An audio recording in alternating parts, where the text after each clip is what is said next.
Perhaps the greatest lie ever perpetrated on populations all over the world is the condensation trail lie. What we're seeing in our skies is not condensation. It's sprayed particulate dispersions with very few exceptions. They shouldn't be there. Jet engines burn clean. So if there's anything coming out of them, it's an additive.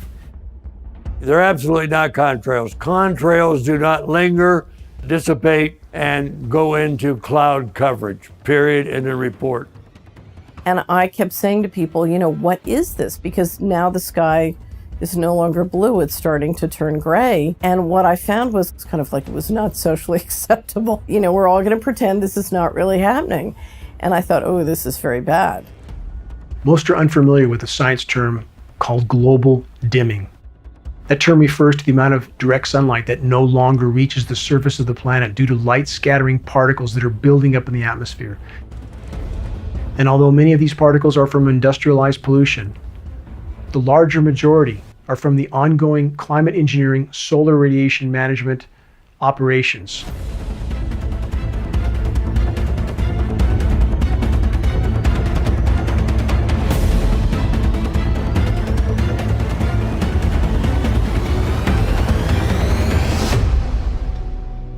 This engine, a high bypass turbofan jet engine, this is the engine that is on all military tankers and all commercial carriers, is in essence a jet-powered fan. 90% of the air that moves through this engine is non-combusted. This engine by design is nearly incapable of producing any condensation trail except under rare and extreme circumstances. And again, we have film footage of aircraft flying at altitude with nozzles visible, turning on and off. That is the end of the argument. Since even before man could fly, there was an effort to try to modify the weather. We have weather modification patents going back 100 years plus. These are historical films of what can be done with a biplane, a small biplane that carries a very small payload. And that much can be done. How much more can a fully loaded military tanker, KC-10, KC-135, C-17 Globemaster, how much more material can they put in the air? About 500 times more with a single tanker. In regard to the condensation trail narrative, many refer back to the trails left by World War II bombers as proof that we are only seeing condensation trails in our skies. But geoengineeringwatch.org found on military archives film footage, which we posted, of World War II B-17s at altitude turning off a sprayed dispersion. We know that climate engineering was deployed immediately after World War II, so testing was absolutely ongoing. Clearly, these bombers were used for beta testing. Film footage proves it. Weather was a weapon used over Vietnam. Would you expect that to be then deleted from the availability? No.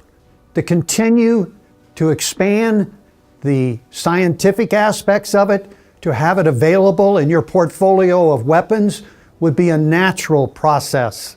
Therefore, should you expect that it is available on demand to have the ability to modify weather? Absolutely, within this country and others.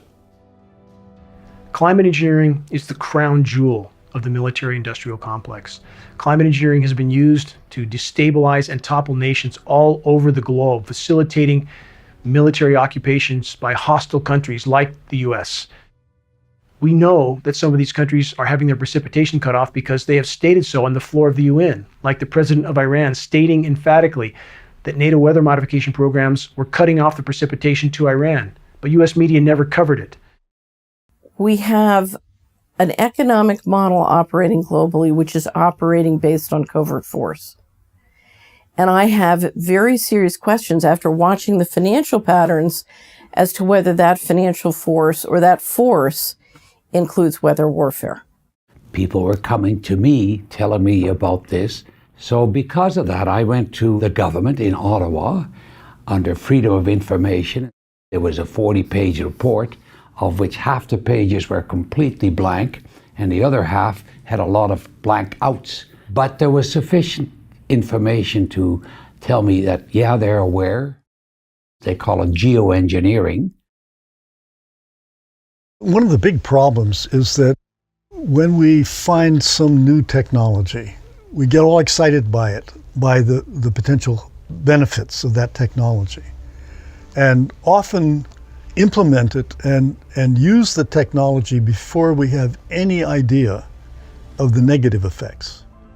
Shouldn't it be considered that every breath we take is laden with highly toxic particles that are wreaking havoc in our own bodies? Particles that aren't being reported by any air quality testing systems. Any official air quality testing are looking for PM10 or PM 2.5 microns at best.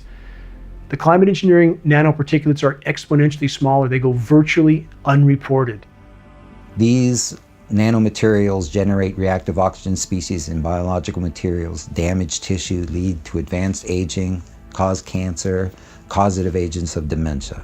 So, yeah, we might think that we're doing something positive for humanity to save our species, but we're also poisoning ourselves.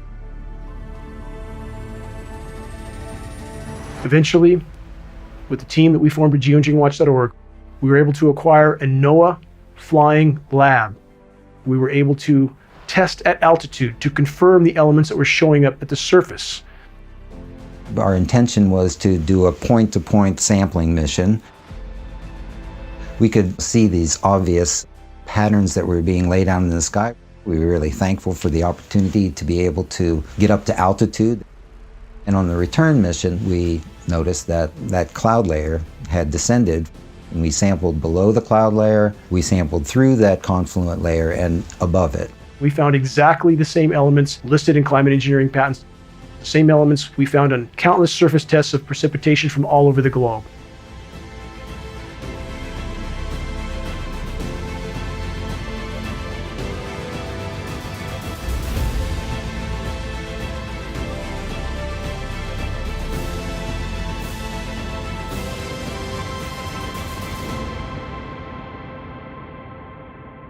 Governments all over the globe and the entire climate science community are telling the population urgently that climate engineering operations, solar radiation management operations need to be immediately deployed to try to mitigate the warming of our planet, to try to preserve what's left of its life support systems.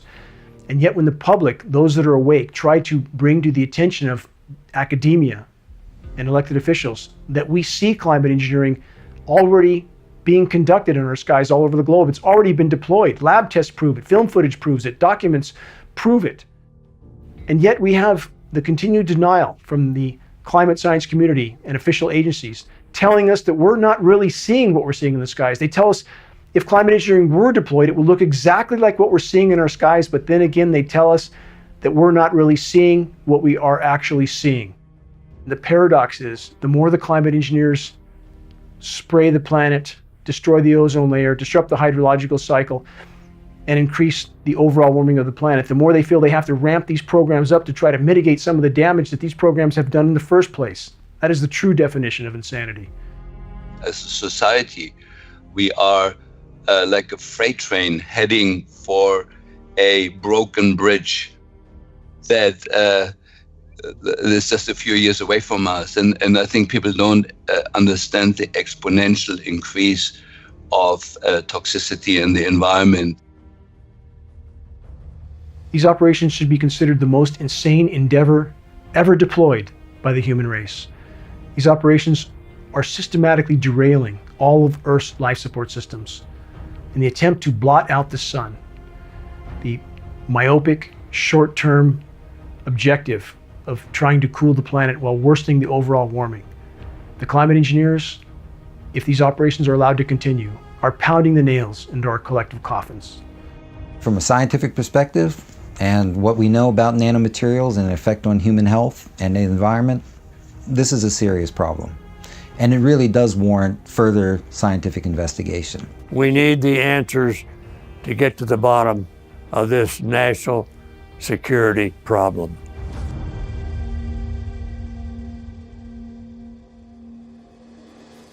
If populations around the globe find out what has been done to them by their governments without their knowledge or their consent, there will be a shockwave around the globe that cannot be contained by the criminal governments that have now taken control of our planet and civilizations all over the world.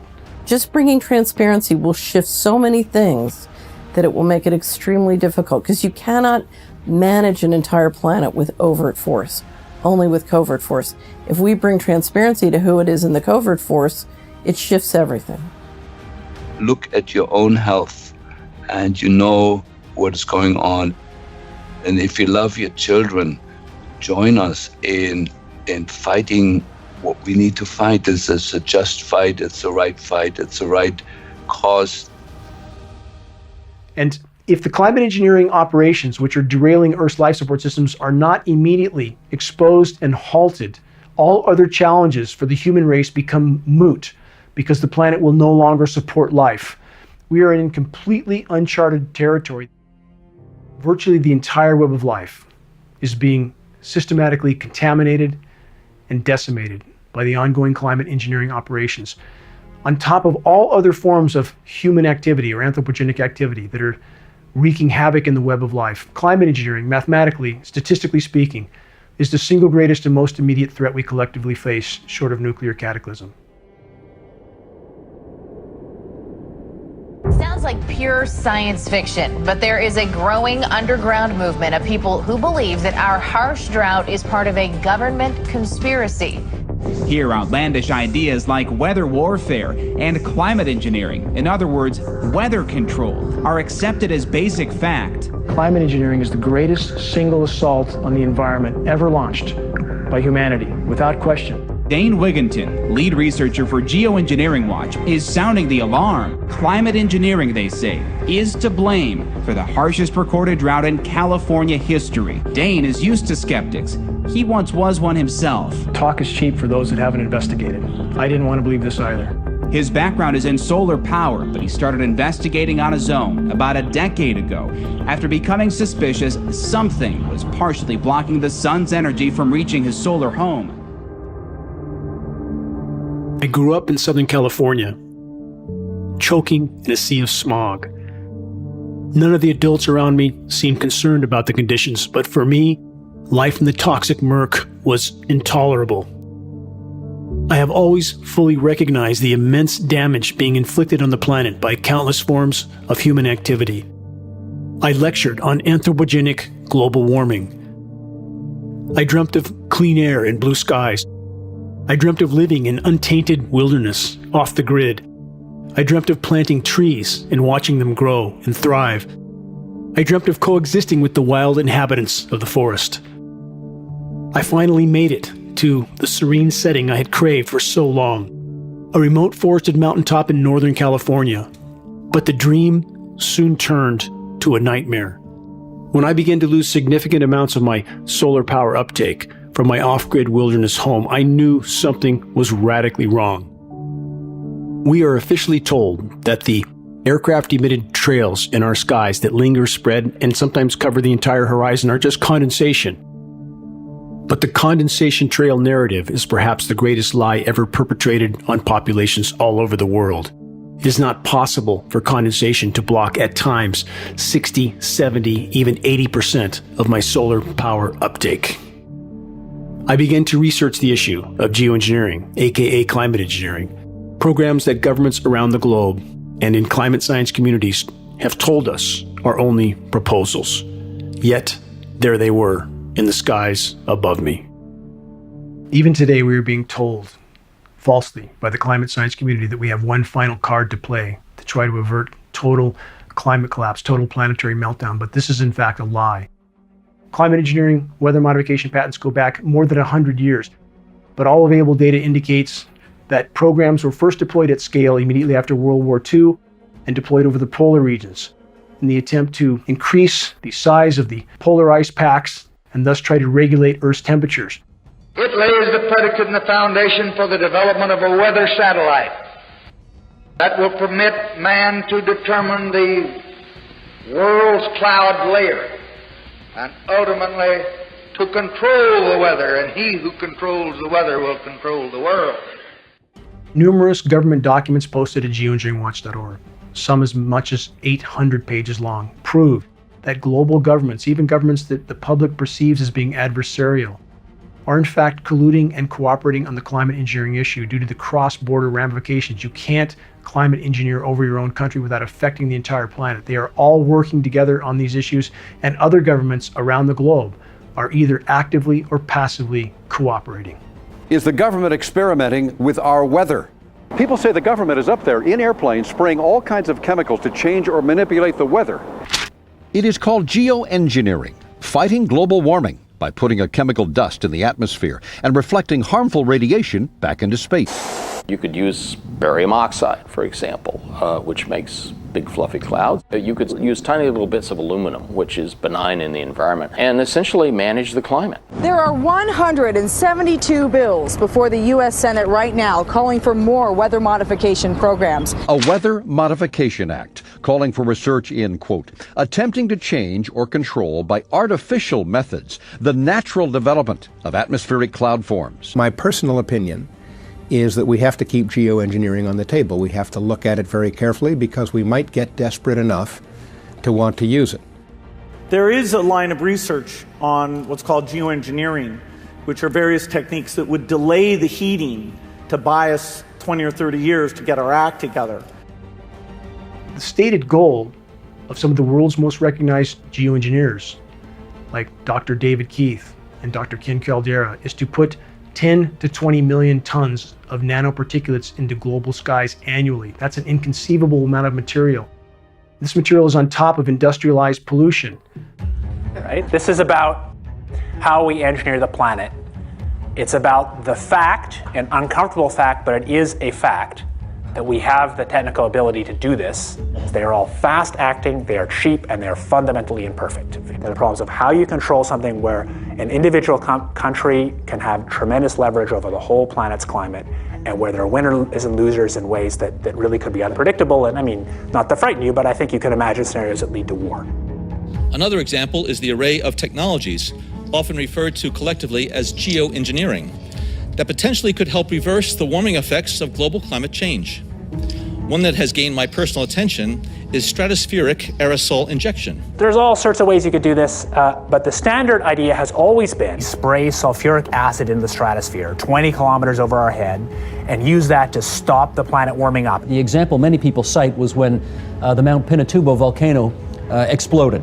And all of this ash went into the air and had a cooling effect on the Earth. And so people have long proposed since the mid-60s that you could artificially add dust to the stratosphere and cool the planet. Not that this would be a good solution for global warming, it would not.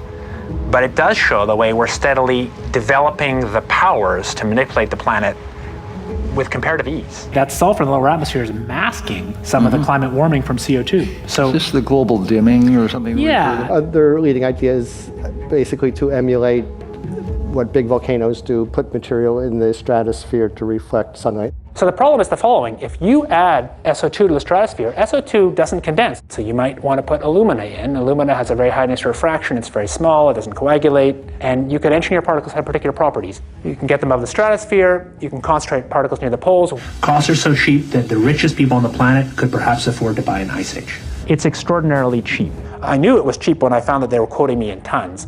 It's also true that particles, as they get bigger, fall out a lot faster. We sort of step back and think, okay, well, how would you actually make particles in the stratosphere?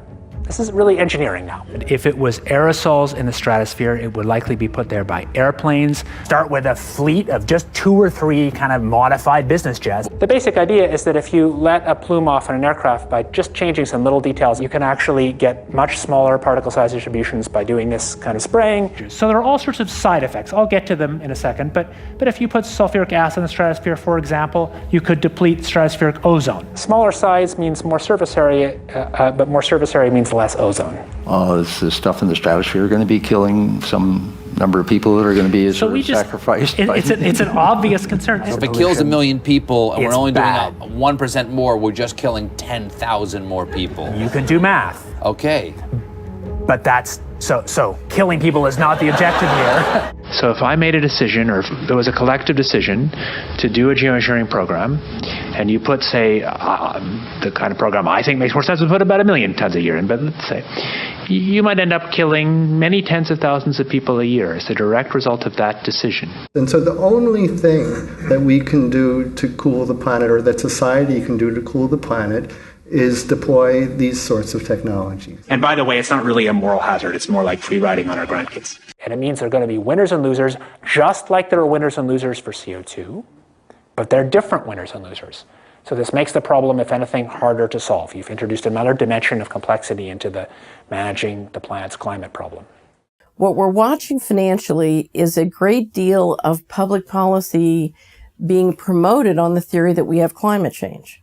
And yet in that discussion, we never talk about, well, what's all this spraying and how is that involved? Engineering the weather gives you the ability to overcome or prevent droughts. It gives you the ability to inflict them if you don't go along. And the brilliance of inflicting a drought is there's no popular support against you.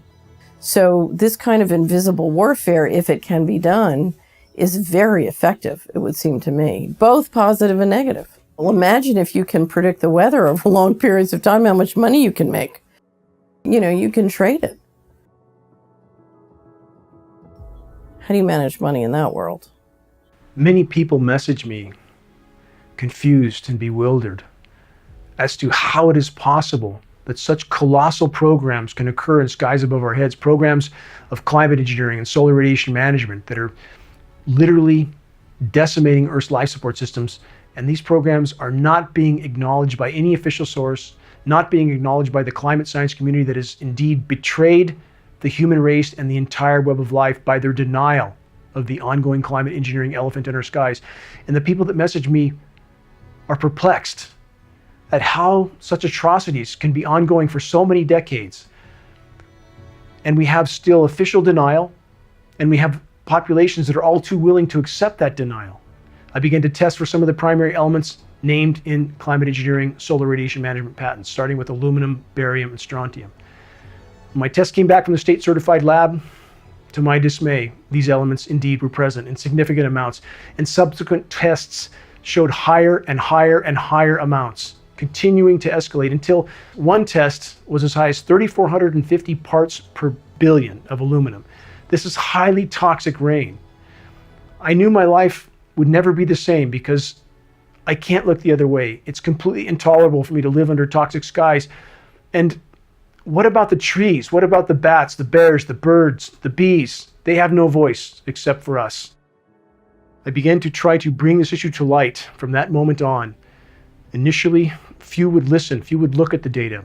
But as time went on, and as more and more people woke up along the way and realized the significance of attempting to play God with the weather and engineer Earth's life support systems, more individuals from different arenas joined the effort to try to sound the alarm.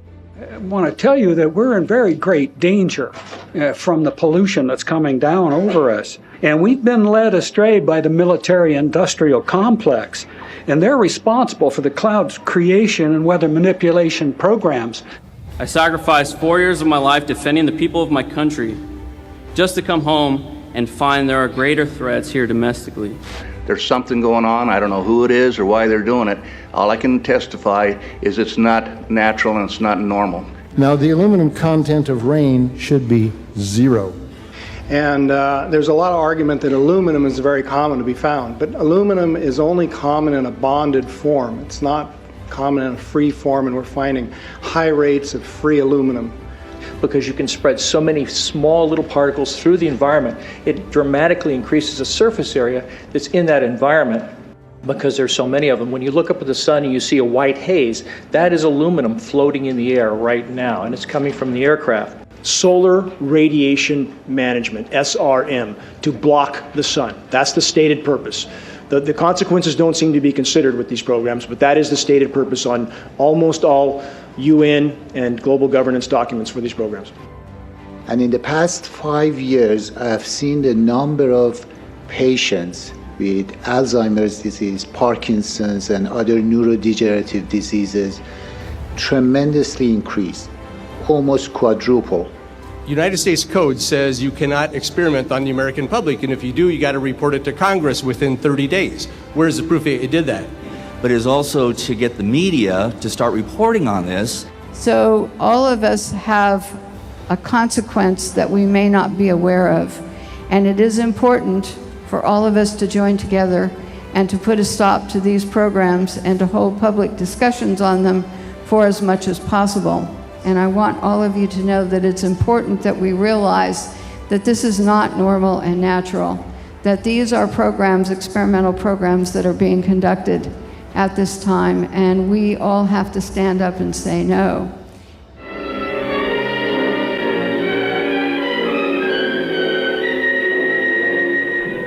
This tank can be used for disseminating all types of agents. Anti-crop spray from aircraft using the Aero X2A has proved very effective in field trials. For larger planes, the Air Force has perfected spray equipment. This B-17 has several spraying nozzles and carries the tank in the bomb bay. I'm Charles Jones, Brigadier General, U.S. Air Force retired. In the years 1953 through 1962, I was stationed in Germany. Then we moved to England in 1959 while assigned to the 42nd Tactical Reconnaissance Squadron with dual missions of electronic countermeasures and weather reconnaissance. We also had the responsibility of reporting jet engine contrails throughout our area of responsibility in Europe, North Africa, the Mediterranean, and Eastern Atlantic. We were responsible for pinpointing the exact altitudes of all jet engine contrails noted within the flying area of responsibility in both the weather and ECM aircraft missions. We became experts on jet engine aircraft contrails and all of their characteristics. Much different from the white aircraft spray trails that consist of scientifically verifiable straying of aluminum particles and other toxic heavy metals, polymers, and chemical components. These are the long white spray trails that linger and slowly expand into light cloud cover that soon cover entire areas with an overcast, very light cloud cover. We're never going to get to the bottom of climate change until everything is laid on the table about geoengineering and the disasters that it can and is causing. My name is Richard Rolig. I served a career of 34 years in the United States Air Force. I was able to achieve the rank of Major General. I was in the acquisition business, developing new weapon systems, and did lead one major top secret program for 3 years. During the 10 years I worked at Raytheon, the exposure to various programs was limited to what they wanted you to work on. So even though I still had the top secret clearance and certain programs I got exposed to, that was not one of them. That was compartmentalized as it should be. And unless you had a direct impact or you were personally involved in it, you would not have received that particular clearance. It goes back to around October of 17. I'm residing near an Air Force base here in Tucson, Arizona, Davis-Monthan Air Force Base.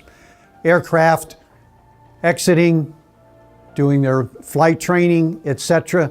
And having lived around Air Force my whole life, my father even being a pilot, it became obvious to me that the contrails that were coming out of some of the aircraft in the local area were not normal looking. They took on a different texture, they spread differently, and so as a result, I started talking to a couple ex-pilots that are part of the organizations, asked them to look at it. My wife is a pilot. I had brought her out of the house. We looked at the contrails, and it was obvious that they were not normal. So as a result, we started doing a little research. Yeah, we called it the elephant in the sky. I mean, everybody on the planet is looking up and seeing this kind of spraying going on. I became involved in weather modification analysis due to my background as a weather observer in the United States Air Force. And as I was looking at the jet clouds in the sky, I realized that that's certainly not normal. And so I've been watching these abnormal clouds for a long time. Well, I started to learn about geoengineering just in a very personal way. I decided to leave Washington in 1998. I bought a small property in a farming community in Tennessee, and I still had business in Washington, and so I would drive back and forth between Tennessee and Washington, but I was also driving around the country networking with a variety of people, trying to understand what was going on in the economy. And as I was driving around, I saw this spraying, and literally you had planes crisscrossing in very unusual patterns. They'd fly back and forth, and you get this tapestry of crisscross spraying that would just hang in the sky for a long time. As an investment person, you're adding it up in your mind. Okay, we have 2 planes over this county flying this many hours and spraying this much stuff. This is very expensive. Who's paying for this? And I was doing a lot of research at the time on a great deal of money that was going missing from the federal government on a covert basis. On one hand, you have all this money going missing, and on the other hand, you have this fantastically expensive spraying program going on. The ongoing global climate engineering operations must be considered a new Manhattan Project on a scale that is almost inconceivable. Governments all over the globe are either actively or passively participating in the ongoing climate engineering insanity, all for their own reasons, all in the attempt to keep business as usual until the last possible moment. Geoengineering is occurring, it's been occurring, it is not new, and your tax dollars are funding this. Well, my name is Kristen Megan Edwards. I am a U.S. Air Force veteran. I served 9 years on active duty working in bioenvironmental engineering. Upon my separation, which was honorably, I went and worked for the VA in the Veterans Health Administration as an industrial hygienist and an environmental specialist. So as an industrial hygienist, my job was to protect people from such things as heavy carcinogenic metals and hazardous materials. And through that, all items that came on base was approved through what is called an Air Force Form 3952. And that is a hazardous materials acquisition. So in order for a chemical to be brought on base, it had to be tied to a specific task. If people were painting aircraft, we knew where that paint was going and what it was being used for. And this was all for liability. So when you start to find constituents coming on the base that you're trying to remove from the base and engineer out through different industrial processes, that was a red flag for me and really told me to do my own research. I've often wondered with the large amount of people in all branches of the military who work in an environmental facet, why they aren't coming forward. I don't think a lot of people are connecting the dots. I wouldn't have stumbled upon why these constituents were being brought on base unless I had heard about geoengineering. So a lot of times I think people are supporting an operation but haven't really seen outside information to tie it to why this is going on. To see how much taxpayer dollars are used in military operations, whether they're peacetime or wartime, to see how much money is spent to reduce hazards, again, that affect human health and impact the environment, is a complete contradiction to geoengineering using wartime exemptions to not be cited through the EPA. This is a huge waste. This is fraud and waste from the US government. And that this is allowed to go on to me is unbelievable. I think it's one of the most dangerous, diabolical things that has ever happened to us. It's the most dangerous thing short of a nuclear cataclysm. So I take it very, very seriously and will do everything I can to try and expose the problem and encourage people to do likewise.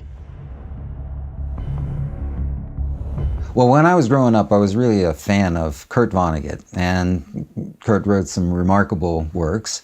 And I later learned that most of the fodder for that work came from the work of his brother, Bernard Vonnegut, who was a scientist at GE under Irving Langmuir, the lead scientist there. That work was focused on the production of ice crystals at elevated temperature using a compound called silver iodide. I would like to take you into the laboratory and show you a few of the experiments that led us to our outdoor experiments in converting clouds into snow. These are some which I photographed that were formed in the laboratory. This is a picture of the first cloud that we seeded back last November. Putting dry ice from a small dispenser in the bottom of the plane, under many conditions of course, full-fledged snowstorms will be produced in this way. Nature at last has permitted to do a little something about the weather. These were something that scientists had worked on and developed through the 1940s, 50s, and 60s. and was likely being deployed even today. The research done by Vonnegut and Langmuir coincided with changes in our sky.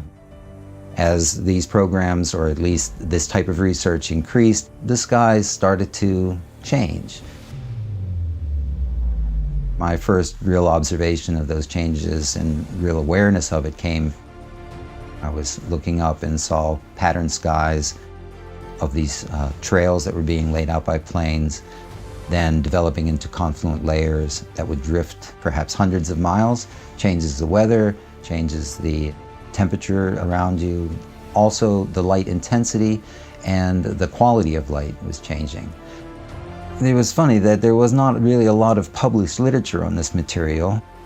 There had been some governmental reports that I had dug into. There was some evidence that this type of research was being conducted. And in fact, there was a presentation that was given where Dane Wigginton asked some questions about the materials that they were discussing and their possible role in weather modification programs. Numerous air quality studies, including from CARB, California Air Quality Resource Board, have named submicron-sized particulates as being particularly harmful for human respiration. Through all the discussions today, I have not heard any mention of this fallout, and has this been studied, and also the effects of a highly reactive metal like aluminum on toxifying soils and waters? The question is, what would be the effects of these materials on human health if they came down into the stratosphere? In particular, small particles and aluminum.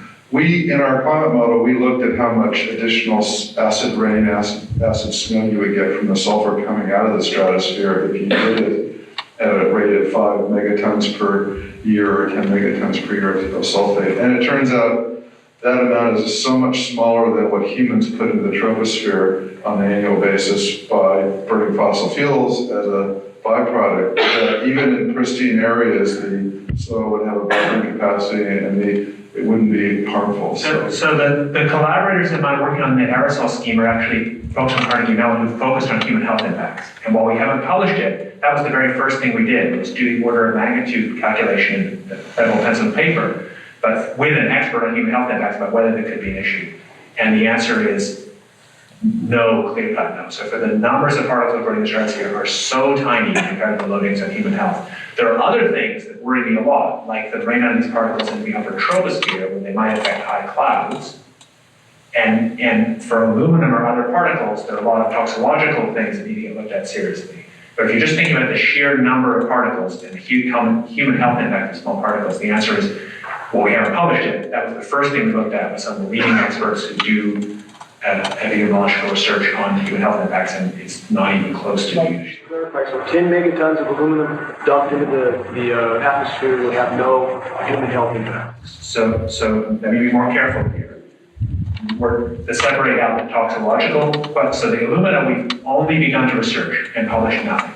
The question I was asking was purely about particle number density. So what we did is we said, we looked at some global estimates now. We have of aerosol global estimates that were built for epidemiological purposes of the global loading of aerosols in terms of health impacts. And we said if we added on top of that what we're doing from the stratospheric aerosols, could it have any impact? And the answer is that was totally irrelevant. But that was just on particle number.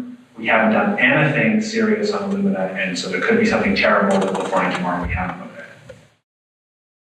So after I saw that footage, I contacted Dane, and I started asking him some questions myself because I was interested in what he knew already. I mean, he was very forthcoming with all types of information. I realized that he had published a lot of material online, and I started perusing that material and found that, he was digging at something where there was, again, a lack of available scientific evidence, and that's where I became quite interested in contributing in any way that I could. I then, working further with Dane, and with great thanks to our contributors, was able to take a number of flights where we could sample through these condensation trails or these confluent layers that had been laid out earlier in the day. So on the first sampling mission, we started at the Baltimore-Washington International Airport. The University of Maryland has a twin-engine Cessna that is a flying laboratory. It has a sampling nozzle at the front of the plane that collects air samples prior to any contact with the plane or the engines or anything behind. Those samples are then taken through a tube, pass through a filter cassette, and these filters are glass fiber filters that are pretty large pore space filters that do effectively capture ground pollution. So PM 2.5, those particle sizes are 2.5 microns, and they've done a really good job of it. But it's not really the proper equipment to completely evaluate the number of particles that might be smaller than that. And we're talking 10 to 100 times smaller than the PM 2.5 particles. But those do capture some of them. And we flew in an air-controlled zone and basically flew big circles trying to get to altitude, but the control towers wouldn't actually allow us to reach the altitude that we needed. They basically want you to pass through that zone. The second flight that we conducted was flown from BWI to Albany International Airport. All right, we're just in pre-flight here. This morning we observed emissions from several planes, several high-altitude planes, flying between 25 and some up to 40,000 feet. And the trails that were left behind these planes spread out into a confluent layer. And the low angle of the sun in the morning allowed for us to observe the polarizing effects of those particles using simple polarizing lenses. We could see these obvious patterns that were being laid out in the sky. We were really thankful for the opportunity to be able to get up to altitude, that we could observe these materials and sample that cloud layer. Our intention was to do a point-to-point sampling mission where we could actually reach altitudes, approaching 20,000 feet. Unfortunately, on our flight from BWI to Albany, the layer that we observed was at 27,000 feet, and I think we made it to about 23,000 feet perhaps, and so we were below that confluent layer that we observed. We landed, had lunch, they refueled the plane. We have two blank control samples. One was taken prior to the flight, one was taken after the flight. So we should have, again, two blank samples, and actually three samples, one on ascent, one at level flight, and then slight ascent from 17,000 to 21,000, and then changed the filter and took another sample, a third sample, as we descended. And then on the return mission, though, we noticed that that cloud layer had descended from 25 or 27,000 feet to about 17,000 feet. So we could easily reach through that, and we sampled below the cloud layer, and I'm saying cloud, I mean an induced cloud layer. We sampled through that confluent layer and above it.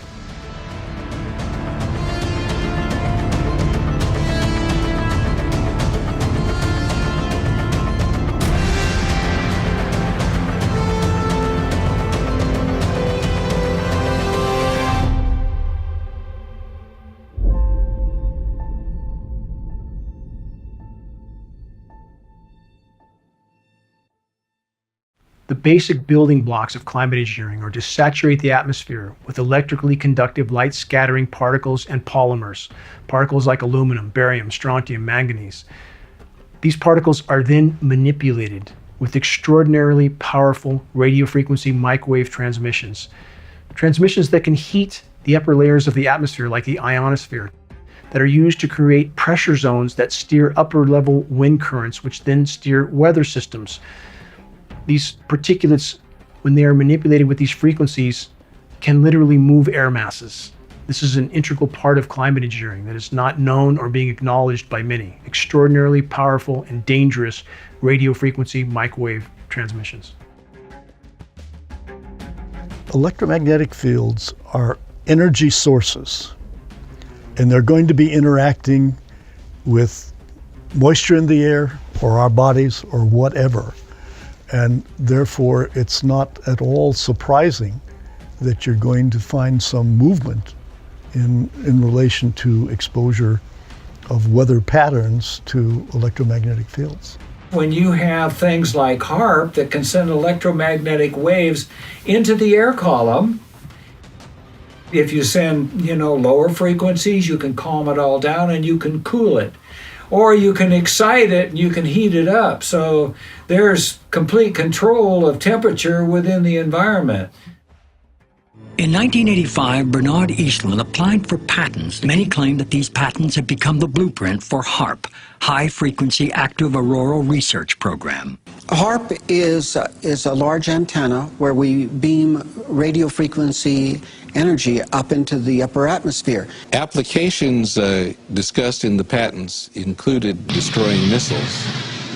Communications control and disruption were included. There were some other ideas both to possibly modify weather. What we can do with an antenna is change the portion of the sky into which we insert the energy. HAARP's combined antennae generate a focused billion-watt high-frequency radio beam, which penetrates the lower ionosphere and interacts with the currents of the auroral electrojet. In certain applications, the military acknowledges that it can literally lift the ionosphere, and what they say is it's not a problem, it's a short period of time, yet when you lift the ionosphere up, the lower atmosphere rushes in and fills that void, which changes localized weather patterns. At its biggest size suggested, if you beamed it for an hour and a half, that would equal the energy in a hydrogen bomb. HAARP is only one installation of perhaps 100 that are on that scale around the globe. You can create high-pressure domes. In the northern hemisphere, that creates a clockwise spin, just like the pulley. That allows them to steer the upper-level winds into nearly any configuration they wish. So the areas that are under that high-pressure dome fry. They fry. Take a look at that round bubble. Is that not telling? That's a high-pressure dome parked right over the top of us that ensures nothing can flow in. You would never see this meteorologically 20 years ago. Never. When you have two things that have the same mechanism of action, one would expect that their effects would be either additive or more than additive, that being synergistic. So we're talking about weather patterns. So you have fog, you have water droplets, you have water in the air. When those water droplets are irradiated with microwaves, they're going to do the same thing they do in our body. They're going to generate reactive oxygen species. And when nanoparticles are in that water, they're going to do the same thing they do in our body. They're going to generate reactive oxygen species. So at minimum, one would expect that these effects would be additive, with the possibility that it could be more than additive. And if frequencies do that to particulates, again, what's it doing to us? What's it doing to the web of life? Given anything that's alive has water in it in some form or another, what's happening to us with this? And watch what happens to a flow of water when it's exposed to frequency. Very hard to believe, and when you feel that with particulates, the effect is even more profound. There's a radio frequency transmitter that, based on the signal transmission direction, is isolating precipitation and blocking out a whole section of precipitation. These are one of the radio frequency transmitters, and they're being put up all over the country, all over the world, wherever the grid power will support them. Again, you saw the radio frequency transmission carving out a 90-degree inside corner. That's the overall effect in the end. Completely unnatural. There's not a meteorologist that doesn't know this is going on. No chance.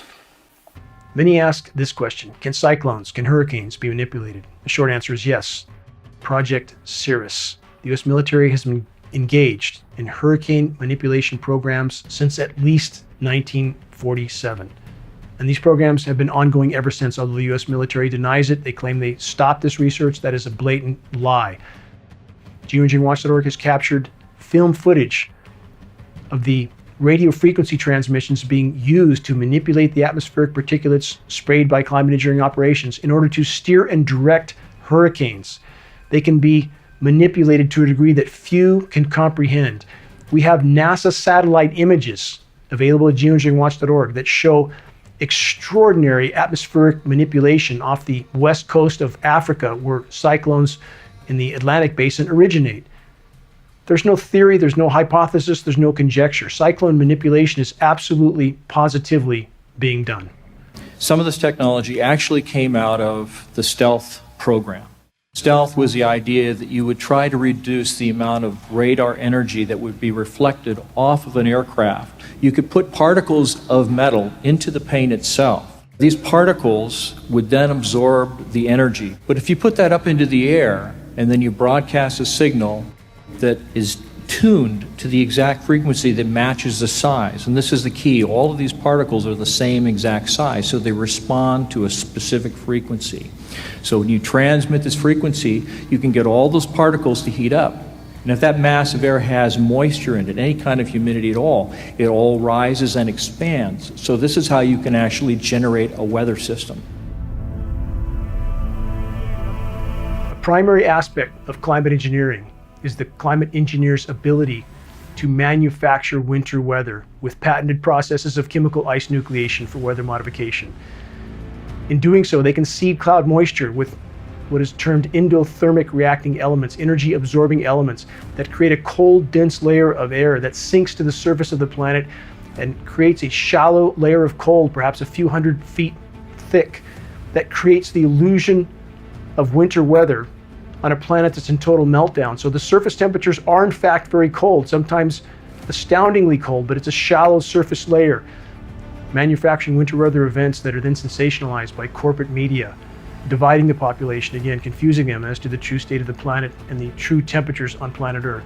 They have focused oftentimes on particular regions, like in 2014 in Boston on the east coast of the US, creating snowstorm after snowstorm after snowstorm with chemically nucleated moisture and creating sensationalized headlines from that event.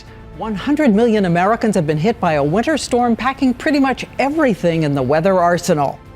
And convincing much of the population that there was nothing wrong with the climate, that there was in fact record cold in some places, and thus in places where there was record warmth even during winter months, people tend to ignore that.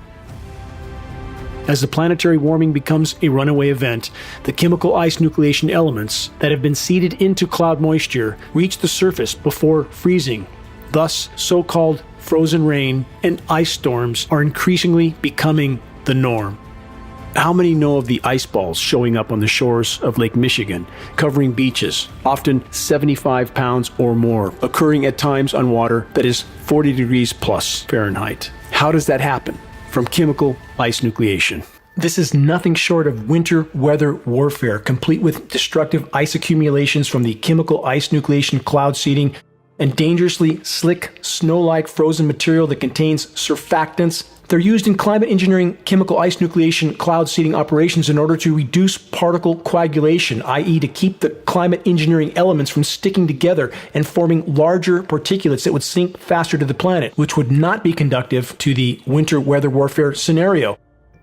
The cryosphere, Earth's ice deposits, are melting at a pace that is unprecedented in the geologic past. The true magnitude of the planetary meltdown has been masked by statistical falsification. The climate engineers have attempted to hide this fact from populations. In order to mask the true severity of polar meltdown from populations, the climate engineers have utilized methods of sea surface ice nucleation.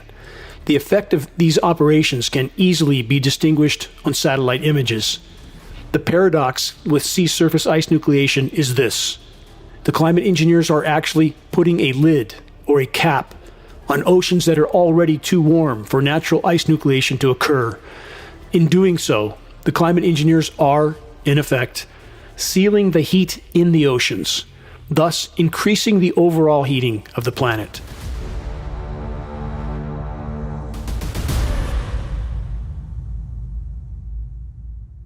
It's another larger specimen of black oak. It's mid-February.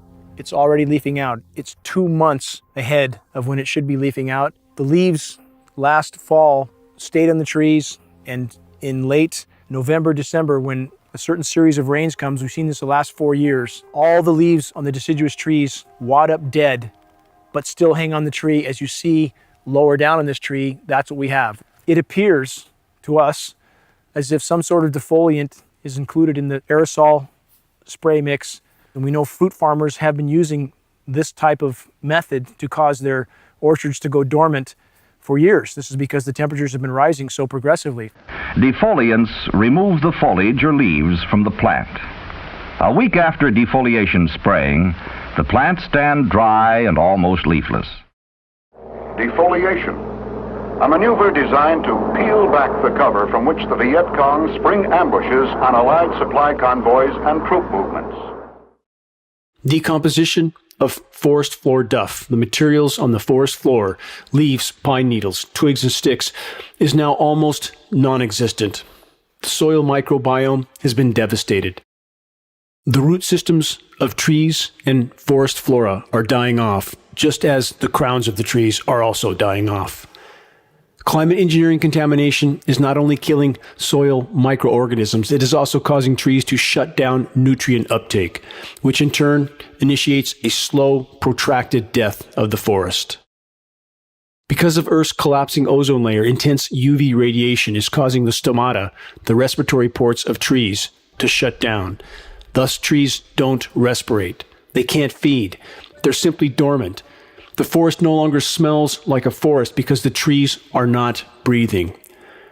Even during the spring and summer months, an increasing number of trees are growthless. What we are left with is stagnant, silent, dry, dead, and dying forests that are just a spark away from total incineration. Every single person that I've talked to so far has made the mention that I don't know why it's doing what it's doing. It's burning differently. It's burning more aggressive than it has in years past. And I know we say that every year, but it's unprecedented. It's burning in every direction all at the same time.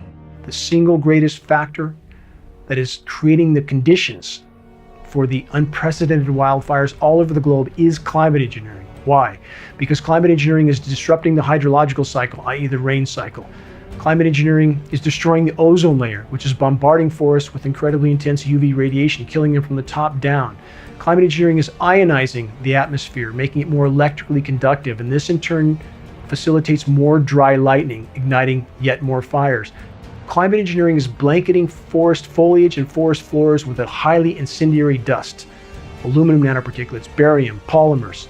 This further adds to the flammability of the forest. From every conceivable direction, climate engineering is the single greatest causal factor in regard to the epic forest fires that are consuming forests all over the globe.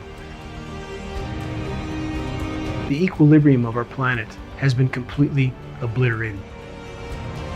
And there are now feedback loops that have been triggered, as many as 50. It means once you knock a domino over, that domino knocks over a larger domino and still a larger domino. And the process continues, and that is now occurring on planet Earth.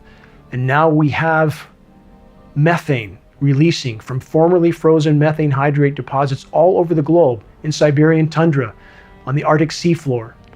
Methane is escaping, rising into the atmosphere and covering the planet like a layer of glass. Methane over a 10-year time horizon is from 100 to 120 times more potent than CO2 as a greenhouse gas. There's enough methane in these deposits to turn our planet into Venus many times over, and it is releasing now. And climate engineering, in the attempt to mask what is unfolding, has actually further fueled the process. Climate engineering alters upper level wind currents. That in turn alters ocean currents. Now we have warm water pumping into the Arctic in places it should not be, causing massive methane blowouts that have to be seen to be believed. They can be seen when they occur on terrestrial areas like the Siberian tundra. Massive craters that look like something from a massive nuclear war.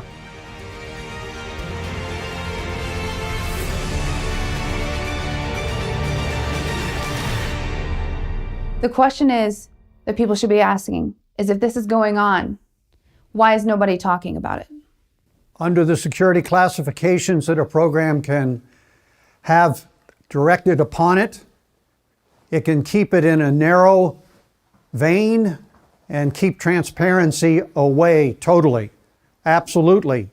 And the same can be with the contractors and subcontractors that work on the same program.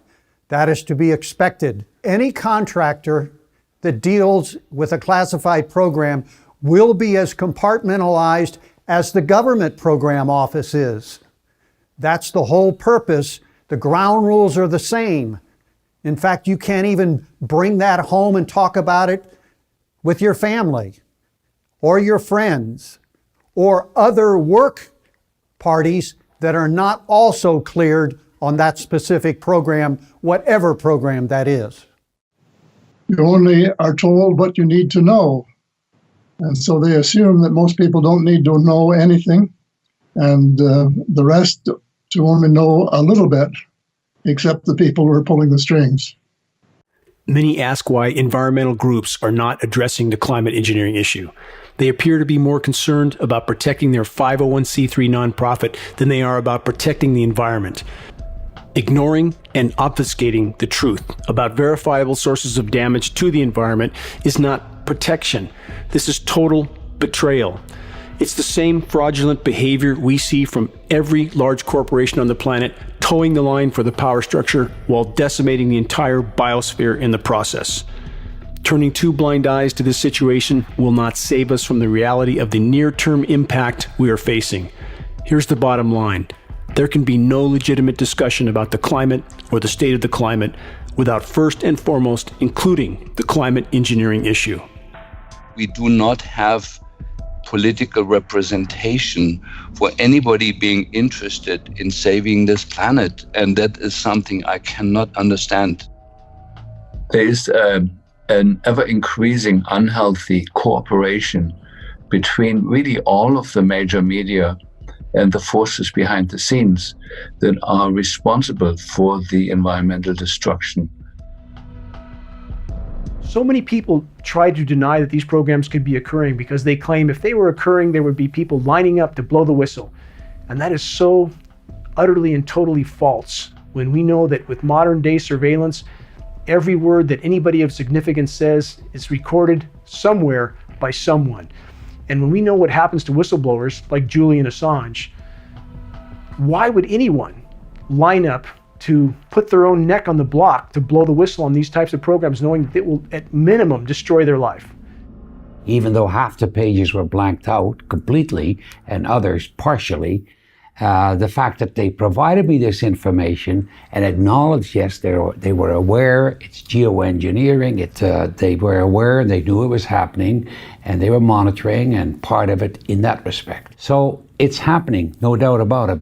If these programs were in any sense benevolent, why would there be an illegal federal gag order right now on all National Weather Service and all NOAA employees, the nation's weathermen, an illegal federal gag order? Well, that should tell you right away that all of this is happening at a really high level, obviously. So they won't take questions on it. They feed us BS information on what's going on. The people that are telling us what we ought to be doing are leading us astray. And there needs to be a comeuppance and a really good investigation of what's going on. If you look at the total wealth that we can create on planet Earth, if we create a financial system which supports life and is in alignment with life, what I will tell you is our current financial wealth is less than 1% of what's possible. We don't have economic problems on planet Earth. We have a political problem. But the economy is so suboptimized, and that's because there is this force controlling it from top down. So whatever's going on, I say tell the people, because the people can deal with it, and the people can, whatever problem there is, they can deal with it or they can solve it. So I'm big on transparency, and I know if enough people push for enough transparency, we can figure it out. Could a strange substance found by a Southwest Arkansas man be part of a government test? KSLA News 12 investigation reporter Jeff Farrell shows us the results of testing we had done about what's in our skies. They begin as normal contrails from a jet engine, but do not fade away like a normal contrail. KSLA News 12 had the sample tested at a lab. The results? A high level of barium, 6.8 parts per million, more than 3 times the toxic level set by the EPA. We're just about ready to go into the clean room facility. We will be looking at the samples by scanning electron microscopy. Scanning electron microscopy will provide information about the particle size distribution. We will be able to get some elemental analysis. What really this technique is for is to prioritize our samples for downstream more advanced imaging, more high-resolution imaging, especially by transmission electron microscopy. Put on a fresh pair of gloves.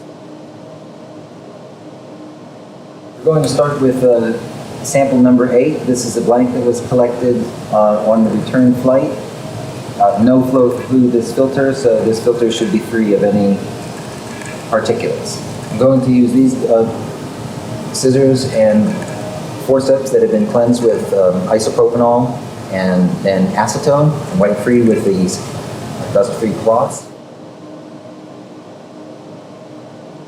These are the series of samples that we're interested in. These are samples number 9, 10, and 11. These were taken on the return flight where the plane passed through an induced cloud layer. Number 10, I believe, is the one that was passed through a cloud layer at around somewhere between 17 and 19,000 feet. I will take time to cleanse the instruments between each sampling. Preparing sample number 9, near the center. Opening it to ensure that the surface that had received the particulates is facing upward. Number 9 is completed. Now processing sample number 10.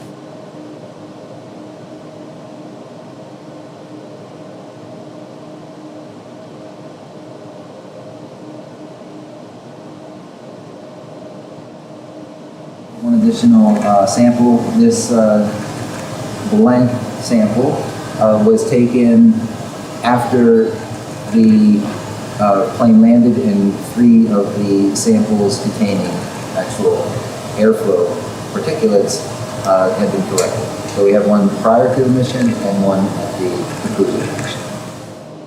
Prior to imaging, these samples are coated with a thin layer of platinum. The platinum helps to take the excess charge or electrons and drain them off to the stub. And now we'll do the samples where we pass through the cloud layer.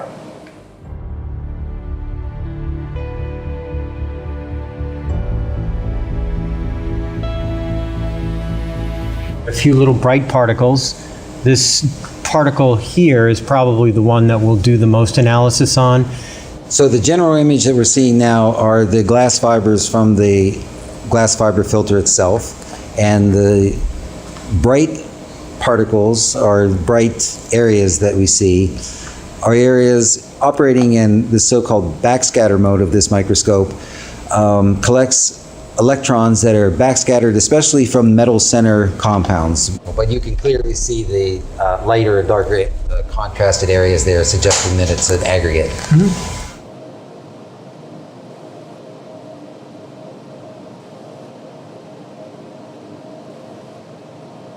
Some of the smaller particles in here we're looking at on the order of about 450 nanometers long.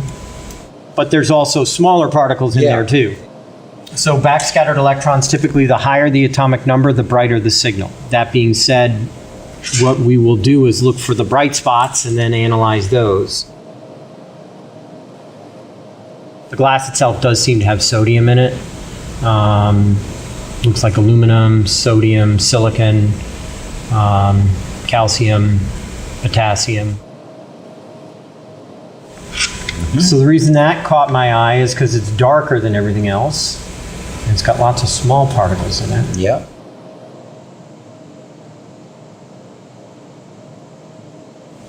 And this gives us a lot of information. Again, it identifies which filters have qualitatively more materials, just, basically we see more material on it.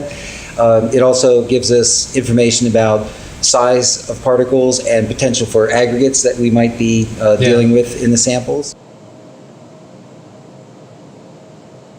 Barium sulfide again? So barium sulfide is interesting. What he's doing now is just getting a higher resolution image of it to see if this is indeed a single particle or if there's any evidence that there's an aggregate of smaller particles.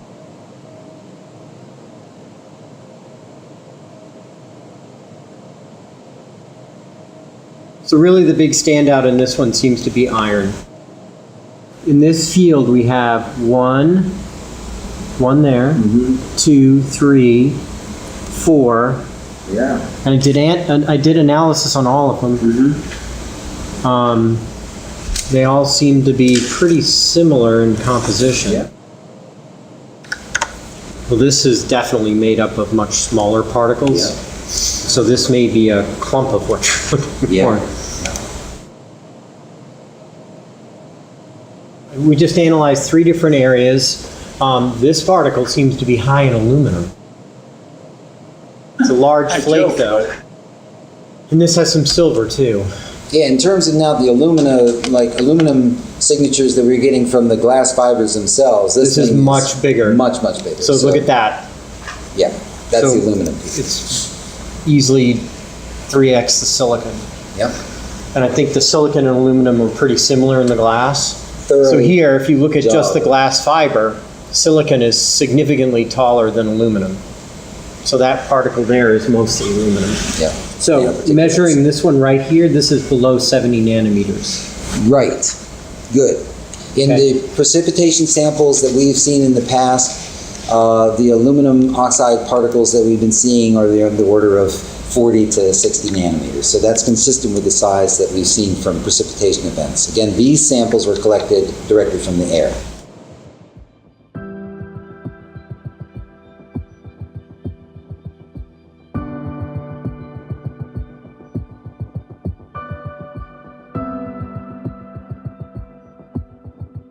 There's not a lot of approaches or instrumentation that you can use to observe these nanomaterials. I mean, again, these are the sizes of viruses. And so really the only equipment or instrumentation that is appropriate for identifying these materials is high-resolution transmission electron microscopy. This allows us not only to determine the size of the particles, we can also determine the composition using a technique called elemental dispersive spectroscopy. It's done within this large microscope. So it will give us information about the morphology of the particles, the composition of the particles, and we can actually see the crystalline spacing, so the spaces of the crystals themselves. So we are talking high resolution microscopic techniques that are really the only way to be able to observe these directly. Morphology is important because the productions of these materials are really of a constrained size range, and we've seen this already in samples that we've analyzed from other sources. American Element produces lots of these nanomaterials, and you can actually purchase them online. The size distribution of these engineered particles are quite homogeneous. What we get? Ooh, it's like there's aluminum. Aluminum. Now what I've done is tell it to calibrate to the aluminum peak. So now what it's doing is going through each of its process times and each of its gain values and calibrating. Oh man, I can tell you this much. What I'm seeing right now is far superior to the last time I ran that calibration.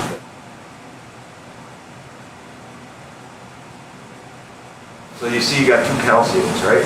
Yeah. All right. K alpha, K beta. All right.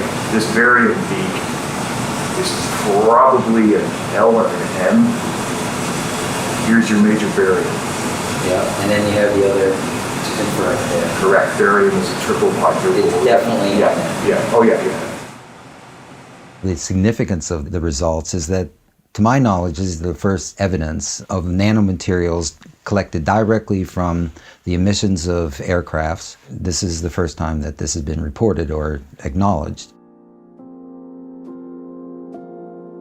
There is aluminum and there is aluminum. So the way the people are involved in the destruction of our beautiful planet, they get away with it is because the crust of the Earth consists of aluminum silicate.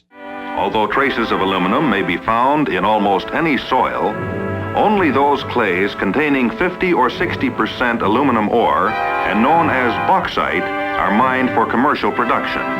And so their argument is always, well, we always had aluminum in the system and our body knows how to deal with it. Well, there is a difference between creating nanoparticles of aluminum which do not exist in nature which is a highly aggressive material that is seeking to chemically react with other things. The chemical process reaches its climax in these huge tanks, where alumina is precipitated out of the ore in caustic solution. Later, the water content is driven off by baking in giant rotary kilns, resulting in this pure snow-white powder known as alumina. An ever-increasing amount of this alumina is being used in chemical processing, in soil conditioners, in abrasives, and many other applications. Aluminum particles are highly reflective and thus serve the stated agendas of the climate engineers, reducing direct sunlight. The nanoparticles of aluminum are also powerful desiccants, absorbing atmospheric moisture, reducing atmospheric relative humidity, derailing and disrupting the entire global hydrological cycle.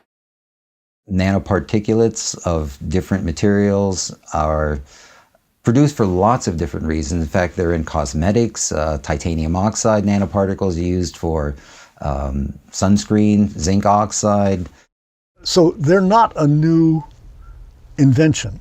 What has happened recently, and again, my knowledge is primarily the medical and health effects studies, is that we've learned to manipulate and create nanoparticles for specific design purposes. We have exploding amount of national laboratory facilities which are researching just the nanomaterials. And it's scary because every single one of them, first of all, is toxic to human body. And second, it absorbs the gigahertz range radiation. Every single nanoparticle absorbs gigahertz radiation. Nanoparticle has nothing to do with the original material where it stems from. So aluminum in nano form, you can literally explode it.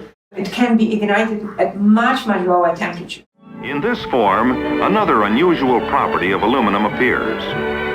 Suspended in a paint vehicle, the powdered particles float to the surface and form a continuous layer of aluminum over the area being covered. This aluminum shield provides protection from weather and reflects light and heat almost as effectively as a solid sheet of aluminum. Aluminum is one of the two metals, iron and aluminum, that exist in a 3+ state. Each plus means lacking an electron. And so aluminum salts are the most electron deficient metal, and with that highly reactive to the proteins inside our cells, which are loaded with electrons. And so aluminum makes very strong bonds with the proteins in our cell, which means a protein that has incorporated aluminum becomes a dysfunctional protein that no longer works. We have about 200,000 working proteins in the body. That's what creates your testosterone. That's what creates your insulin. Yeah, this all made by intracellular proteins. And those get contaminated with the aluminum and become highly dysfunctional. No creature has ever been found to utilize aluminum. There is no creature, no virus, no bacteria, no fungus, nothing that thrives on aluminum. It's deadly to all life on Earth. In national defense, as in many other fields, aluminum is everywhere. In the air, on the ground, and on the sea, versatile aluminum serves our fighting men. And this is the thing about the constituents used in geoengineering, is they are similar to items that are going in ground operations. So whether you're sanding aircraft parts that contain strontium chromate, changing brake pads, working around barium, bending aluminum metals for different aircraft parts, this could all be explained as to their exposures. But the question is, those that don't work in those areas that are showing these symptoms, where's it coming from? I think in the next couple of hours, we'll see that actually open up a bit before the clouds start to return a bit. That's the high cloudiness we're being sprayed up from the north. There's more upstream, though, for us later on this afternoon into this evening. That we've been dealing a lot with some military activity in terms of chaff anyway, and that's something that I experienced for the first time yesterday. That was a whole lot of fun. And that's where the military just basically dumps some of the tiny particles of plastic or metal mylar into the atmosphere. And when you see this kind of a pattern like this, you can rest assured there's something going on. They're actually little bitty magnetic and little bitty strips of, whether it's aluminum. Then you see these bands of very distinct cloud cover moving into the region. That is not rain, that is not snow, believe it or not. Military aircraft flying through the region is dropping chaff. Small bits of aluminum, sometimes it's made of plastic or even metallicized paper products, but it's used as an anti-radar issue, and obviously they're up there practicing. Now they won't confirm that, but I was in the Marine Corps for many years, and I'll tell you right now, that's what it is. So we conducted the analyses of these nanomaterials and conclusively confirmed that there were aluminum oxide, barium sulfate nanoparticles in the samples that we took on the East Coast on that second flight. For my mind, that would be sufficient, but I'm also was quite interested in, well, what's going on the West Coast? Are these similar types of results can be collected in various regions? I was really thankful to be part of a third sampling mission. We flew from near San Diego up to the Bay Area and back on one of these days where, again, there was clear evidence of patterned skies being induced by the emissions of aircrafts.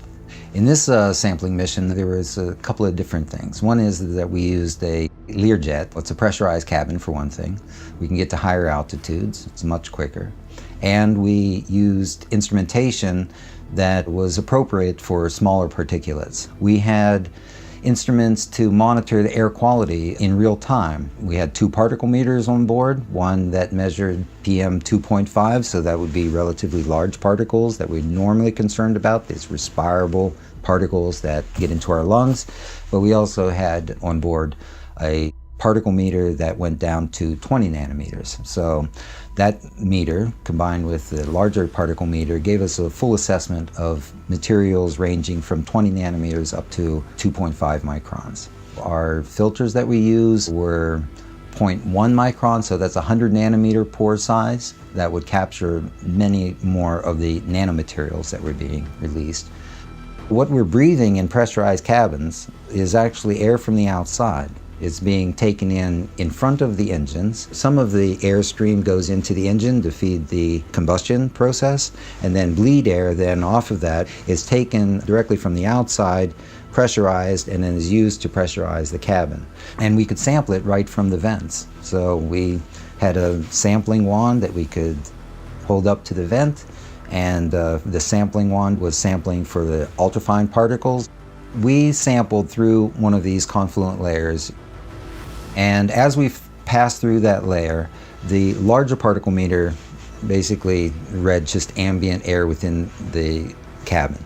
With regard to the nanoparticle meter, there was clear evidence that there were smaller particles at significant numbers present within that layer. And that is significant. I mean, this is not only just the number of particles that we observed, but also that they were confined to that smaller size range. Above the layer, again, the air quality was quite good. Below the layer, air quality was quite good with regard to the smaller nanoparticle meters. But within that layer, there was clear evidence that there were smaller particles at significant numbers present within that layer. It has significance because this emerging condition known as aerotoxic syndrome, where airline attendants, pilots, people are becoming allergic to their own aircrafts. There really hasn't been identified any known cause of this phenomenon, but nanoparticles of that type can cause things like allergic reactions, these same symptoms that are being experienced by all of these people in the airline industry now. The data that we collected using the particle meter is already convincing in terms of there are nanoparticles that are present within that induced layer. What is needed now is a larger contribution from a broader community of scientists, health workers. However, that takes time. And in my opinion, we don't have that kind of time. These materials will reside in our children for their entire life, however long or short that might be. So we don't really have time to to say, oh, more research is needed, although it is needed, but not at the same time as we continue to disperse these materials and affect our human population.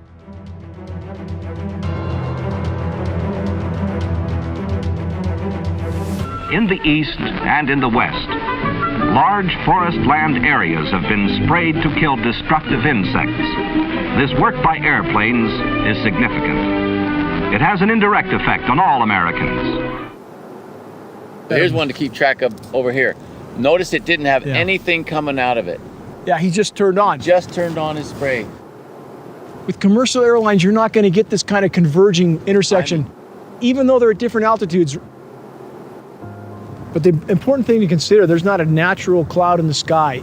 Everything in the sky is an aerosol out of the back of an aircraft. Anybody who says that can't affect the weather is simply ignoring logic and reality.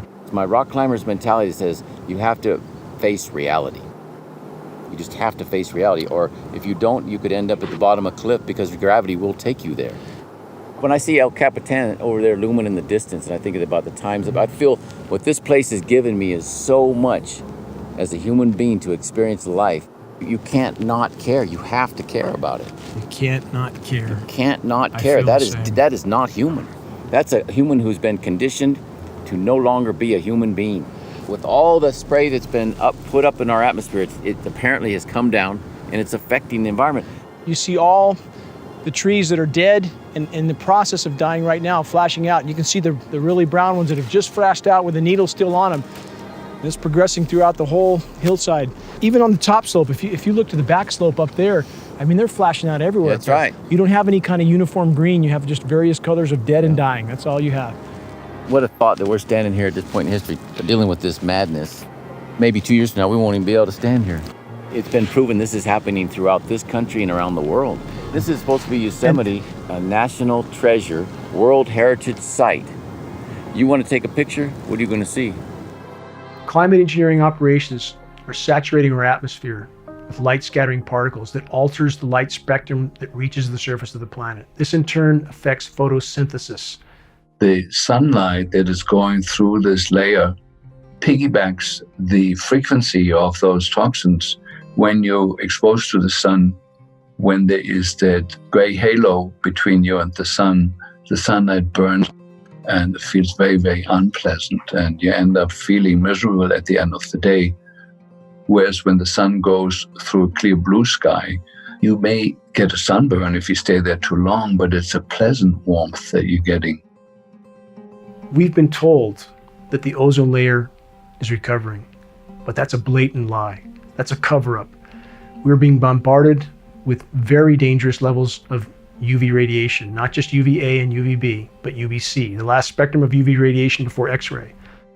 So if we have 10.5 milliwatts per centimeter squared and we subtract the UVA, which I believe was 4.3 milliwatts per centimeter squared, we end up with about 60% of the total incoming UV is UVB, and that's simply off the charts. It is well known and understood in the science community that climate engineering operations would damage the ozone layer. But because the science community is betraying the human race and the entire web of life, they are not admitting that these operations have long since been deployed and are destroying the ozone layer.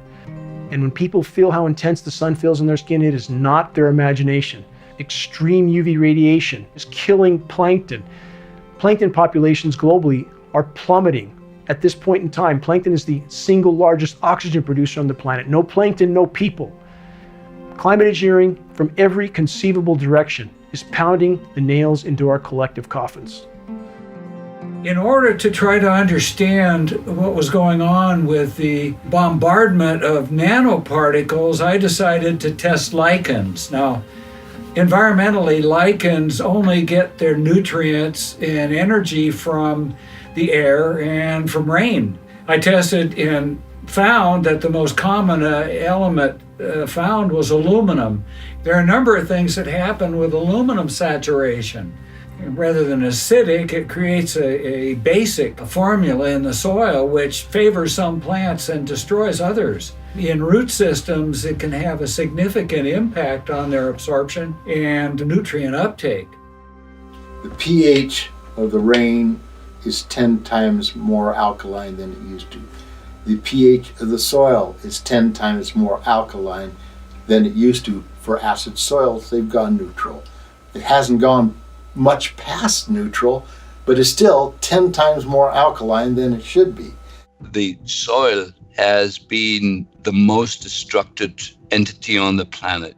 We know that the soil contains tens of thousands of different species of microbes, bacteria, fungi, helminths, viruses, that are absolutely essential for the soil to produce food that actually nurtures us. A lot of work has been done on tobacco and wheat and rye grasses, that germination of seeds in the presence of nanomaterials, of aluminum oxide for instance, significantly stunts root growth and leads to a plant that has been compromised. Most of the oxygen that's being produced by our planet is produced by things like trees and algae and cyanobacteria. All of these life forms are negatively impacted by exposure to nanoparticles of aluminum oxide and other nanomaterials. You see smaller plants in front with the very discolored leaves. That's fungal infection. As the bioavailable metals are killing soil microbes, changing soil pHs, changing forest soil compositions, it has a horrific domino effect. Whole specimens, mature specimens of manzanita flash out stone dead black from fungal infection. In the geoengineering mix, these are nanoplastic particles that are spiked with aluminum, with titanium, with strontium. Basically, the oceans are covered with a sheet of plastic. The oceans can no longer evaporate the water that the atmosphere needs to keep the earth blue and green like it used to be. The algae in the ocean depend on a lot of sunlight in order to produce oxygen. And they can't do their job anymore because they're not getting the light they need. In the last 2 or 3 years, ever increasing articles about nanoplastics appearing in chicken, in fruit, in vegetables, and also in our human body. Every animal that we eat now is full of these nanoplastic particles. And these are certainly not animals that have swum in the ocean. These are land-based animals. They've never eaten a plastic bag, and yet they're accumulating these nanoparticles. And the only possible source of that is the air that they breathe. At this late hour on our planet, when we most need alternative forms of energy, climate engineering is dramatically diminishing all 3 primary forms of alternative energy. Climate engineering is disrupting the hydrological cycle, i.e. the rain cycle, causing protracted droughts all over the world, which is dramatically reducing hydropower production. Climate engineering, by its very description, solar radiation management to block the sun, greatly diminishes solar power output all over the world. Climate engineering also reduces wind power because it reduces convection. Atmospheric layers of reflective particles reduce convection, which in turn reduces wind, which reduces evaporation, again decreasing potential power output for all other forms of energy. Many are absolutely overwhelmed when they are introduced to the climate engineering issue. They try to convince themselves that our government would never do this to us. But such a conclusion doesn't hold up to available data. All official air testing agencies generally test for 10 microns, 2.5 microns at best. Atmospheric testing has proven that climate engineering aerosols are unimaginably smaller, in the 20 to 100 nanometer range. The smaller the particle, the more deadly it is to inhale. Available science studies prove that human hearts and human brains now have not just millions, but billions of nanoparticles lodged in them. Most know that bee colonies are collapsing. What most don't know is that insect populations in general are also collapsing all over the world. Bees are dying of symptoms resembling Alzheimer's and dementia in human beings because they're packed full of aluminum. Why aren't the beekeepers acknowledging this? Why isn't this fact a headline all over the globe? To suit our convenience, we clear other large areas of natural life in order to build towns and cities. Our homes, stores, and factories, clustered closely together, are easy marks continually tempting invasion by the insect enemies. Our only answer is to wage constant battle with the bugs. This must be intelligent, organized, well-planned warfare. We must fight our insect enemies with every weapon our imagination and science can devise. Chemical warfare is quick death to our enemies, whether used on a small scale or on a large scale. Vast areas can be treated in a short time, an outstanding advantage in our warfare against the insects. What's it like for an insect to be poisoned by a crop-dusting aircraft? Don't we all know? Is there any difference whatsoever between crop-dusting insects and the global climate engineering spray operations that have long since contaminated our entire planet and every breath we take? How can we avoid this? Answer, we can't. You can make very high quality, and do this in just a jet in a very simple way, make high quality aluminum particles just by spraying aluminum vapor out, which oxidizes. And implementation decisions will be risk to risk decisions. The risk of doing it against the risk of not doing it. It's very good to have research on new applications of technology that are beneficial, but it should be balanced at the same time it's developed with the study of the adverse effects, if there are any. Now, as it happens, the Air Force conducted a study starting in 1993. It was called In Vitro Toxicity of Aluminum Nanoparticles in Rat Alveolar Macrophages. That's a real fancy way of saying testing the effect of aluminum nanoparticles on the white blood cells in the little air sacs in your lung, the alveoli. And what they found in this 8-year study was that these particles, when you're exposed to them long enough, it suppresses the ability of your white blood cells to defend you from airborne infections coming into your lungs. And so essentially by breathing this material in, your immune system is dramatically suppressed. If we can't breathe, if we can't inhale without sucking up highly toxic, bioavailable, bioaccumulative particulates that lodge in our systems like a plaque, elements like aluminum, barium, strontium, elements that are highly toxic in and of themselves, but when combined become exponentially more toxic. 70% of nanoparticles that are already within us are introduced to our systems through just respiration. So we breathe them into our nose, the ethmoidal sinuses then collect them, they can migrate to our frontal lobe through the olfactory nerve, and there they can generate reactive oxygen species and cause brain damages of different type. Everything we know at present suggests that generation of reactive oxygen species is the cause of aging, cause of almost every disease that we know.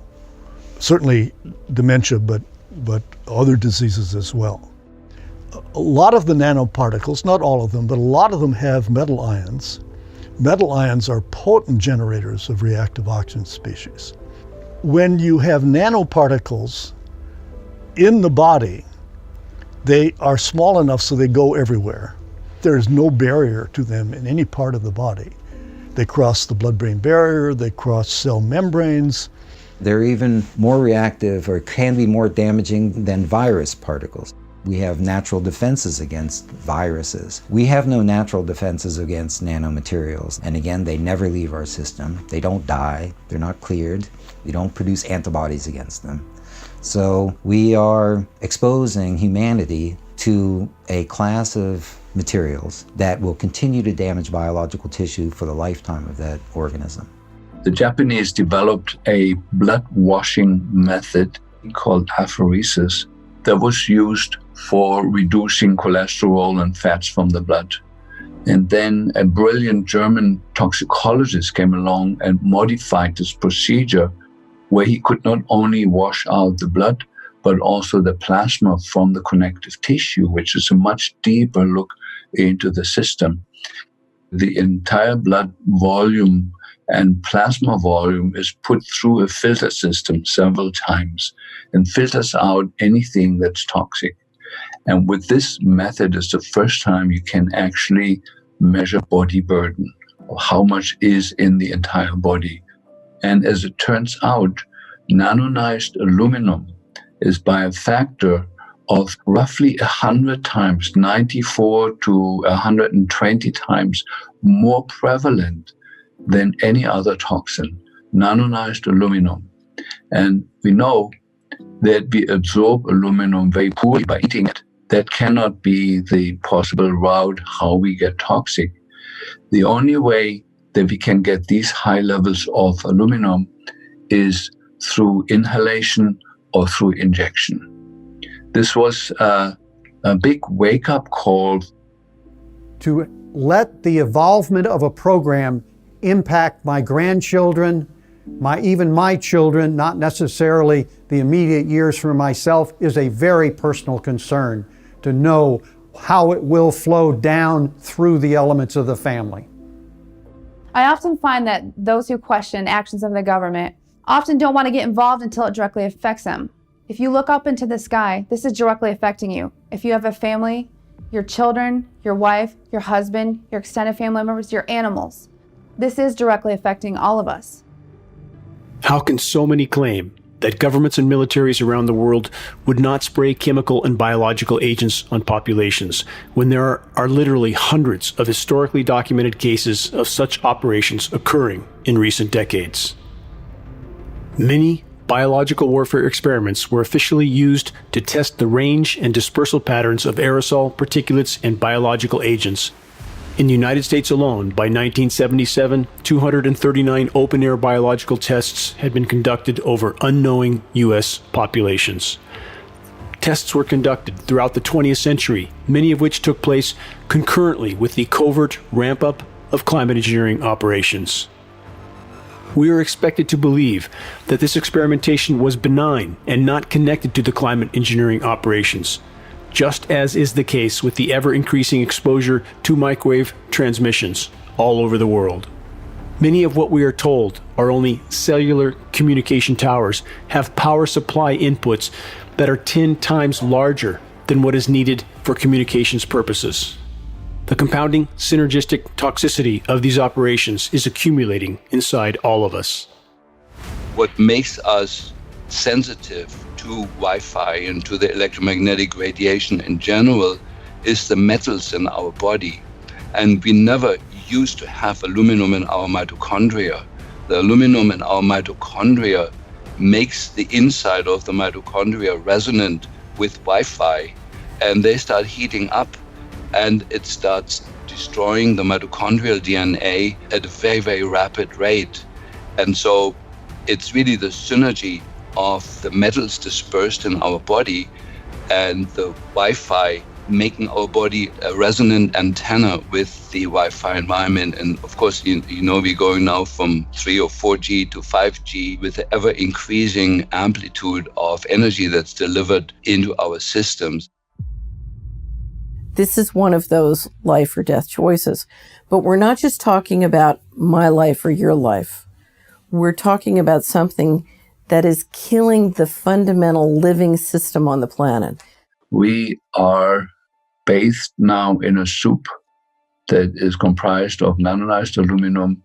Glyphosate forms 6 different salts with aluminum and works as a carrier to carry the aluminum deep into our brains. And the only other missing thing there was to open the cell walls, open the blood-brain barrier, is the ever-increasing exposure to radio waves. Half of the people listening to this talk will die with or of dementia. And the main cause of dementia is the nanonized aluminum particles. There's somebody behind the scene orchestrating that with the perfect understanding of the human condition and of toxicology, and brought the 3 things together that will, in a very, very rapid period of time, we're talking 6-7 years from here on, cause major destruction of the human nervous system that could be stopped at a switch. We could have a clean world tomorrow.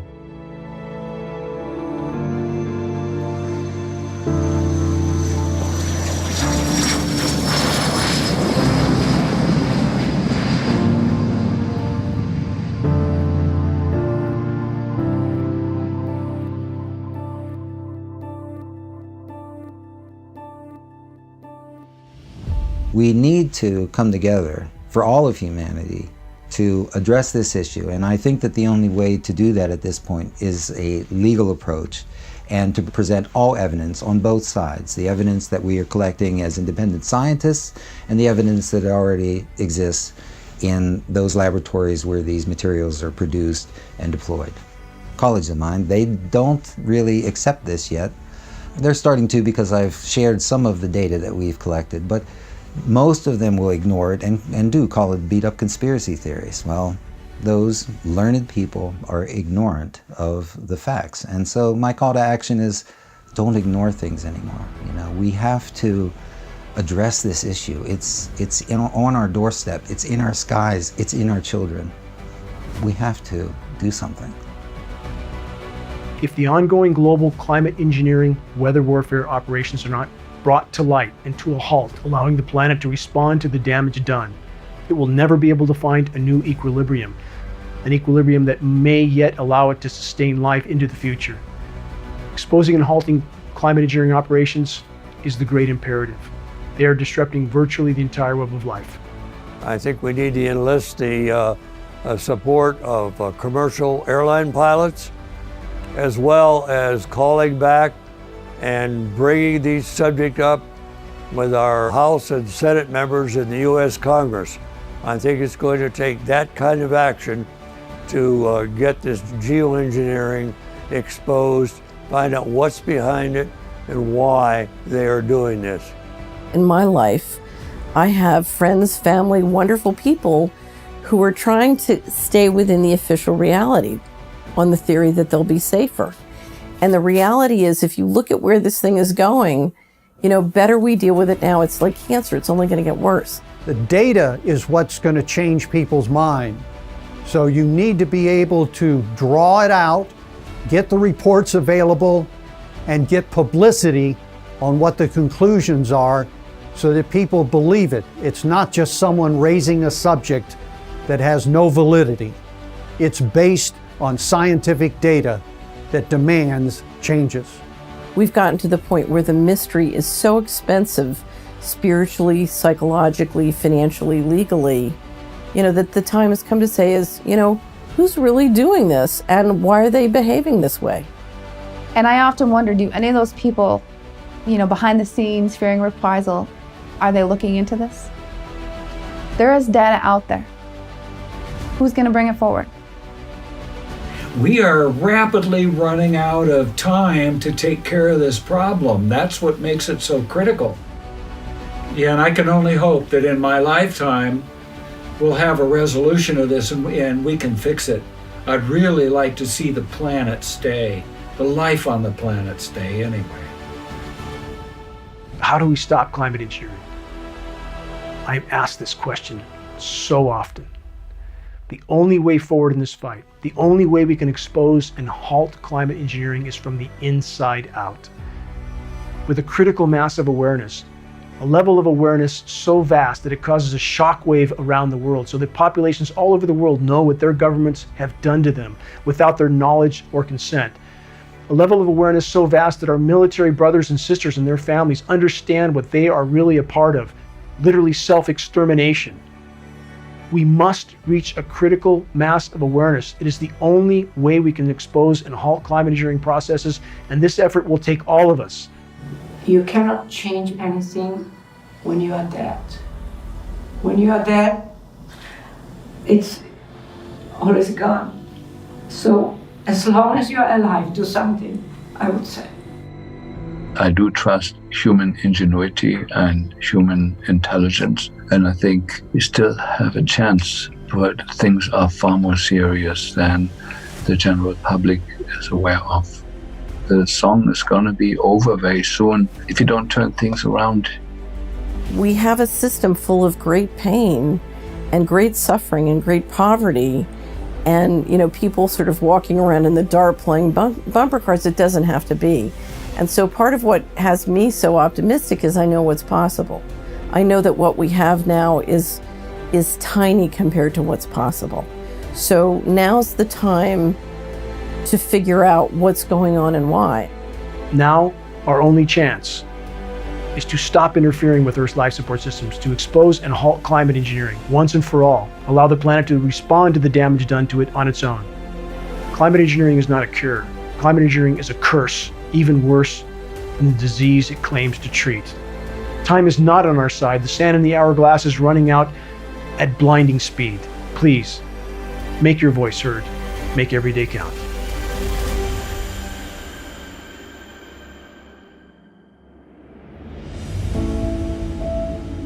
Please forgive me if I ran for a moment on the memories from my former life, my life before the last 20 years of my desperate attempt to sound the alarm.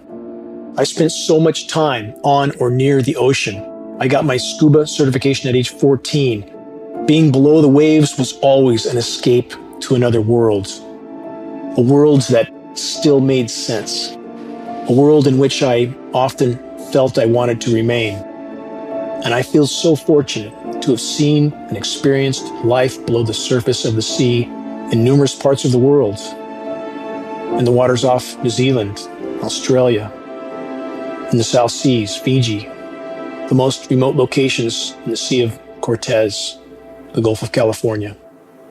But the vast majority of my diving sabbaticals were around all the shores of the Channel Islands, off the coast of California. And how incredibly miraculous and thriving were the once expansive kelp forests there. I would meander in total solitude through these mystical undersea landscapes that were teeming with life. When the water clarity was at its best, the visibility could be well over 100 feet, and on such days, stunningly beautiful beams of sunlight would glisten down through the kelp stalks, rising up from so far below me. It was like being in the canopy of a long-lost medieval forest. And weaving my way through the massive kelp stalks in total silence, I felt like a wild and free bird flying through an untouched and unspoiled paradise of unimaginable beauty. So many species, all playing their individual part in the miraculous web of life. Seals, making their way through the kelp, would often alter their course, and they would swim up to me and stare right into my mask, directly into my eyes. They were curious. Many of my memories from the kelp forests now seem a very distant dream from another life. Moments that I knew, even while they were occurring, were slipping away. It was beautiful. It was nature. A part of the living ocean. A part of the web of life on which our lives depend. I had to leave that life. There was a constant calling of conscience inside me. I felt there was much I had to do, that there was a long journey before me, yet to be traveled. The deepest and most untraveled wilderness has always been my sanctuary, and when I trek there alone and in solitude, I feel most connected to the whole. I marvel at the complexity and the miraculousness of life, the countless forms of it. I try to contemplate the endless and seemingly impossible factors that were necessary for life to exist and flourish on this spinning ball of rock in the harsh and hostile environment of space. A ball of rock with its own magnetic shield, with its own moon that stabilizes its orbit, that orbits a life-giving star at just the right distance, with miraculous atmospheric layers that, for unimaginably long spans of time, have facilitated countless forms of life. How wondrous it all is, each part. A dragonfly, a tree, a bird, a whale, the sunrise, millions of tons of water magically floating through the sky in the form of spellbindingly beautiful clouds, bringing life-giving rain. When I witness the destruction of this miraculous web of life, I can only think of returning to the front line of the battle to sound the alarm. Reaching a critical mass of awareness in the population is the only way forward in this fight. The challenges we face are immense. The odds are against us. But as the proverb goes, it's not over till it's over. Any one of us could be the final pebble that triggers the landslide of awakening.